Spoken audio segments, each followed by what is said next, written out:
Hello guys, hello Earth Signs, hello Virgo, Capricorn, and Taurus.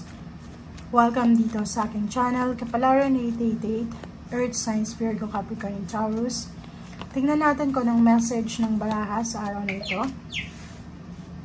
Distant horizon and marriage. Okay.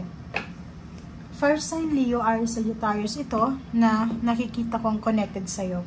So, number 3, may mga earth signs na posibleng ikakasal sa isang first sign, Leo, Aries, Sagittarius, or pwedeng excitement ito. Kaya lumabas yung first sign energy dito.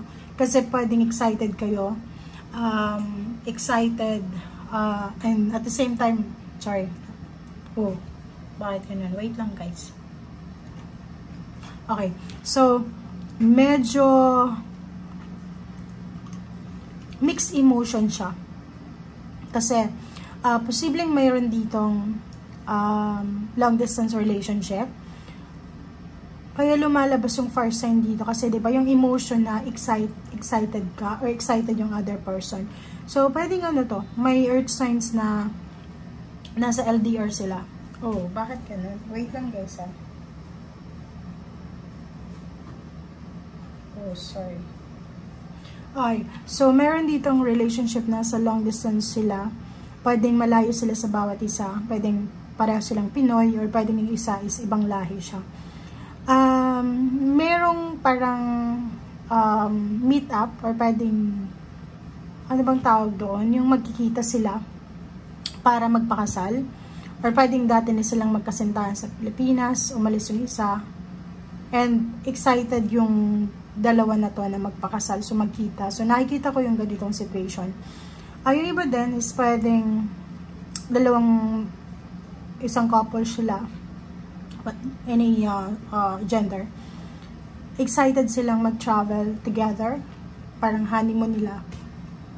Pwedeng pangingibang bansa, first time nilang mag-travel.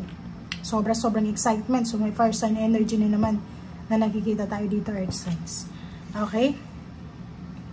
Or pwedeng nakikita natin yung excitement ng couple na to na sumakay ng eroplano or sumakay ng bangka or ship or cruise or anything. Comment down below. Gates of Triumph. Success expand in your life. Oh, wow. So, nakikita mo to na illumination dyan. Sinasabi sa'yo dito sa barahan to na may magbubukas ng pinto sa'yo. Isang napakamalaking gateway. Gate siya ng tagumpay. So, pwedeng ito, long distance. So, may possibility na makatagpo ka ng tao na pwedeng magdala sa'yo dito sa illumination na to. It's either love, it's either money. It's either through love, papunta sa money. Parang ganun. So, pwedeng makapag-asawa ka ng ibang lahi na sobrang yaman, or posibleng pupunta ka ng isang lugar, isang bansa na doon mo makukuha. Etong bansang ito is ito yung magbubukas sa'yo para mag-expand yung horizon mo, or pwedeng doon ka magtatagumpay, or doon mo makukuha yung success na minamanifest mo. Okay? And hindi lang naman yan sa pangingibang bansa. May iba sa inyo dyan na posibleng may papasukin kayo na is either business, trabaho, or anything na mag-o-open sa'yo na dyan mo makukuha yung financial triumph or success. Okay, first 3 cards sa last deck natin is Knight of Cups and King of Wands. So, nakikita ko sa'yo dito na marami kang ma-overcome starting today. Marami kang mga hindrances or maybe mga obstacles and challenges na posibleng ma-overcome mo. Kasi ito is recovery siya. So, merong recovery of relationship na hindi na nag-work. Like yung wala nang spark na relationship, pwedeng magkaroon ulit ng spark. So, may magkakabalikan. Family life, merong mga magpapamilya na away ng away. Diskusyon ng diskusyon, ganito. And posibleng may magpapatawaran, may mag-offer ng apology, or hihingi ng apology, or pwedeng yung sa trabaho ito, pwedeng sa trabaho, nakikita natin na siguro pagod na pagod ka na, And siguro ang gagawin mo na lang is i-abandon mo yung situation kasi ayaw mo na parang ganun. So, nakikita ko sa'yo dito na medyo mayroon kang confusion, medyo nagugulan ka sa mga plano mo sa buhay. But, etong Knight of Cups is isang posibleng water sign, Pisces, Scorpion, Cancer ang mag-o-offer sa'yo ng trabaho or posibleng mag-o-offer sa'yo ng or hihingi sa'yo ng apology or pwedeng mag-offer sa'yo ng second chance, or pwedeng siya yung mag-offer sa'yo ng new beginnings. So, nakikita mo itong 6 of Wands. Ang 6 of Wands is victory, success. Ito nga, diba? So, kinonfirm niya na on the way ka na.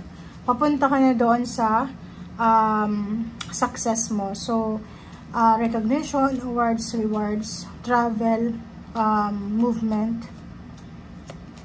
So, nakikita ko sa'yo dito na papunta ka na doon sa balance na minamanifest mo. Sa happy life, family life, victory, success.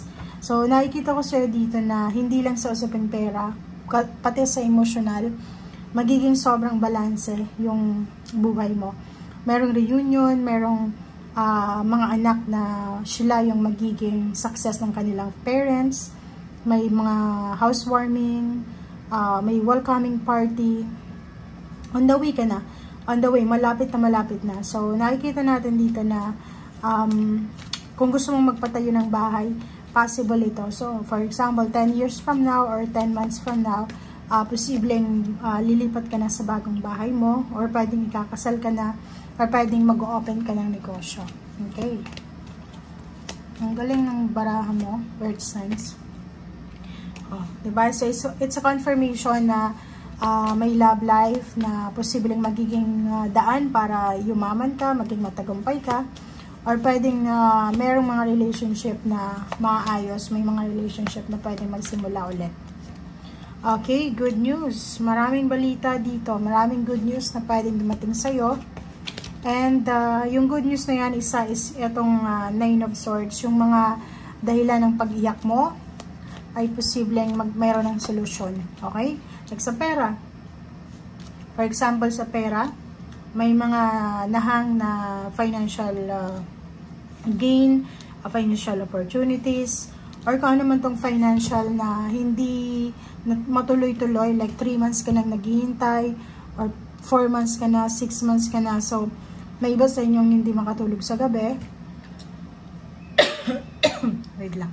Kasi, sa sobrang pag-iisip kung ano yung magiging decision making regarding sa money, sa trabaho, negosyo, or yung may mga gumugulo sa isip nyo.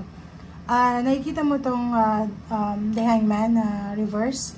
Sinasabi na yung dahilan ng pag-iyak mo, lalo na kung perang ito ay posibleng mababalanse na sa ngayon. So, may mga matutuloy na pwedeng investment, plano, collaboration, partnership na naantala. Okay? Thank you guys. Bye!